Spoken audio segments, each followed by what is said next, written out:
Team announce होती है, मोहम्मद वसीम ने जब एज चीफ सिलेक्टर शुरू किया था तो बड़ा मुझे लगता है कि आपने बहुत पर्सनल ले लिया उस बात को कि लोग सब कहते थे नहीं जी वो लैपटॉप के चीफ सिलेक्टर और ये आप तो ग्राफ्स और आके एक्सप्लेन करना कि कौन सा प्लेयर ड्रॉप हुआ, कौन सा सिलेक्ट हुआ, क्यों ड्रॉप हुआ, कहाँ चले गए वो वाले मोहम्मद वसीम। एक प्रेस रिलीज आ जाती है और पता चल जाता है टीम कौन सी है। ये लैपटॉप तो अभी मैंने सामने रखा हुआ अपने, तो लैपटॉप इज स्टिल देयर। तो शुरू में अर्ली देखें कुछ चीज़ें ऐसी थी कि जिसमें ऑब्वियसली जब आप कोई एक नई चीज़ स्टार्ट करते हैं तो ऑब्वियसली मैं ये तो नहीं कहूँगा स्क्रैच से स्टार्ट किया, बट ऑब्वियसली कुछ चीज़ें ऐसी थी जिनको हम एक नई डायरेक्शन में लेके जाना चाहते थे। कम्युनिकेशन ऑब्वियसली उसमें वेरी इंपॉर्टेंट पार्ट था, मीडिया के साथ काफ़ी चीज़ें एक्सप्लेन करनी पड़ती थी उसमें। आहिस्ता आहिस्ता अगर आप देखते हैं तो शायद उसकी कमी भी थोड़ी सी आपको अब कम नज़र आएगी, उसकी इंपॉर्टेंस इतनी ज़्यादा चेंजेस टीम के अंदर नहीं आ रही। उस टाइम पे अगर आप देखते हैं तो ऑब्वियसली बिगर स्क्वाड से एक्सप्लेन वो करना पड़ता था, लेकिन इस पे अगर आप देखते हैं कि स्ट्रैटी के हवाले से तो ऑब्वियसली पीसीबी मीडिया डिपार्टमेंट जो है वो स्ट्रैटी बनाता है कि किस तरीके से हमने प्रेजेंटेशन करनी है। तो आई थिंक कि बेहतर सवाल उनसे हो सकता है बजाय कि मेरे से। अच्छा वसीम, वर्ल्ड कप के लिए आपने जो टीम देखें, हम अभी वेस्ट इंडीज़ की सिलेक्शन इन सारी बातों पे आते हैं, लेकिन थोड़ा सा let's go back in history a bit. World cup के लिए आपने टीम सेलेक्ट की थी जिसमें आखिरी लम्हात में कुछ तब्दीलियाँ की गई थी। कहा यह जा रहा था कि जी चेयरमैन रमीज़ राजा की जानिब से इसमें कुछ तब्दीलियाँ की गई थी। एज अ चीफ सेलेक्टर आपके लिए ये अमल कितना तकलीफ दे था कि यार if I have been given this responsibility, it's my job to do this. So इसमें जब इंटरफियरेंस होती है, so what was your feeling when the changes did take place? देखिए, आप तो एक जम्पशन के ऊपर एक इतनी कॉन्फिडेंस के साथ बात कर रहे हैं कि शायद चेयरमैन ने टीम चेंज कर दी या किसी और ने चेंज कर दी। टीम पहले भी हम नहीं बनाई थी, सिलेक्शन कमेटी ने बनाई थी, और दूसरी टीम भी जो बनी थी वो सिलेक्शन कमेटी ने ही बनाई थी। और हमारे पास एक क्वेश्चन मौजूद था उसके अंदर कि एक तो हमारी सीरीज़ थी उस टाइम पे, वो अनफॉर्चुनेटली वो कैंसिल हो गई थी, न्यूजीलैंड सीरीज़ थी, तो उसकी परफॉर्मेंस तुम्हारे सामने नहीं आई। लेकिन T20 की जो परफॉर्मेंस थी नेशनल T20 कप का, उसके अंदर हमने देखा कि कुछ चीज़ें ऐसी थी कि जहाँ पर हमने फील किया कि जो ऑन गोइंग फॉर्म लड़कों की चल रही है उसके मुताबिक अगर हम कुछ चेंजेस कर सकें। और ये क्वेश्चन हमें ICC की तरफ से मिला हुआ था, एक सर्टन डेट थी कि वहाँ तक आप चेंजेस कर सकते थे।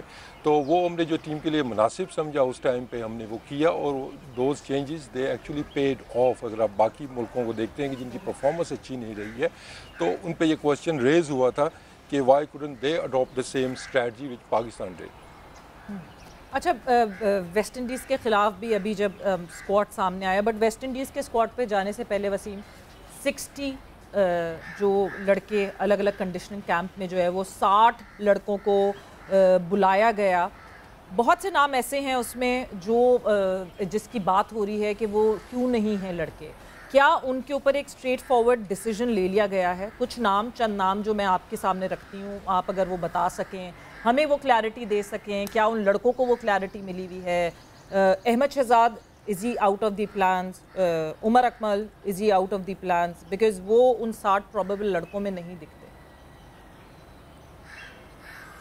देखिए, अगर आप इन 60 लड़कों की बात करते हैं, अबाउट 57-58 बॉयज़ जो हमने कैंप के अंदर बनाए, तो वो किसी क्राइटेरिया के तहत वो सारे लड़के आए हैं। कहीं ना कहीं वो परफॉर्मेंस दे के आए हुए हैं।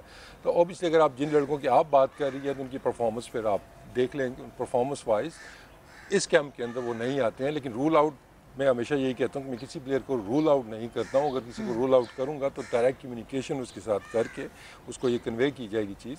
जहाँ तक अहमद की बात है, उनसे डिस्कशन मेरी हो भी चुकी है, कैंप स्टार्ट होने के बाद भी हुई है। लेकिन इन लड़कों के लिए एक सिंपल मैसेज यही है कि जो भी उनके मसाइल हैं, चाहे वो उनकी फ़िटनेस के हैं, चाहे उनकी टेक्निकी मसाइल हैं, या फिर उनकी जो परफॉर्मेंस है, अगर वो वहाँ पे अप टू द मार्क नहीं है तो उन एरियाज़ के ऊपर वो फोकस करें। तो ये लड़के जब ये सारे क्राइटेरियाज पूरे करेंगे, फ्यूचर में जाके डेफिनेटली कंसिडरेशन में आएंगे।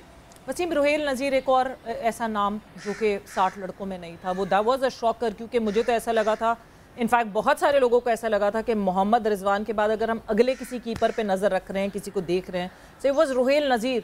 बट रुहेल नज़ीर यूं पिक्चर में आए और यूं ही पिक्चर से गायब हो गए। नहीं, पिक्चर से गायब तो आप नहीं कह सकते हैं। अगेन मैं कहूँगा कि परफॉर्मेंस आपके सामने है कि जो परफॉर्मेंस जैसी प्रोग्रेशन आपकी चल रही होती है, और एज ए सिलेक्शन का जो प्रोसेस है कि आपने स्पेशली जो यंगस्टर्स हैं हमारे जो अंडर 19 से लड़के आए हैं, उनकी प्रोग्रेशन, उनकी ग्रोथ हमने देखनी है कि वो नेक्स्ट लेवल पे उनकी प्रोग्रेशन हो रही है या नहीं हो रही है।